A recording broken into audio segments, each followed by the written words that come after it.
Hello, Faye Bryant here with another Coffee Bible Journal daily devotion. I'm a little later today than usual because, life has happened. But let's just take that as a lesson that, we don't have to do a checklist as far as God's concerned.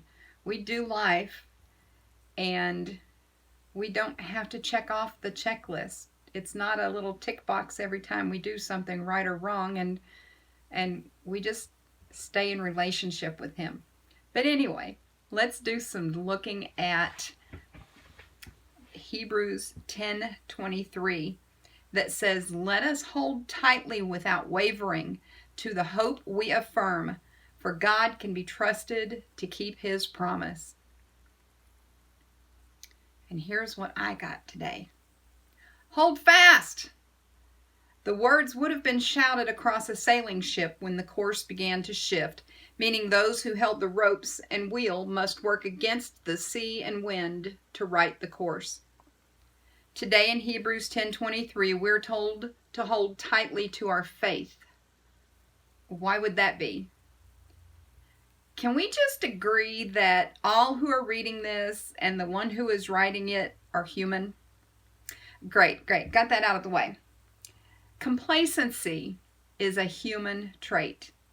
It requires work to continually remain focused without wavering. My father spent many a night in the crow's nest of a ship in the North Atlantic, where his life and the lives of the other men on board depended on spotting the enemy. He talked a lot about how hard it was to stay focused and remain watchful when everything around him stayed the same, the boat moving with the waves, even the stormy ones. But then those splashes of icy water could wake them up instantly. We who have been believers for more than a minute can sometimes become complacent in our faith. The world keeps happening around us. Culture changes, phrases change, people change. We can begin to wonder if God really made those promises, and do they include us, and does He really keep them? If we're not holding tightly to our faith, we can waver, and our course can be altered.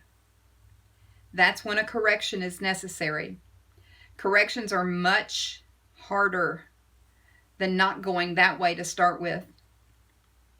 Having to fight against what is around us instead of avoiding it is much more difficult. If you're wondering or wandering, make the course correction today. Don't wait until it's even harder to do so.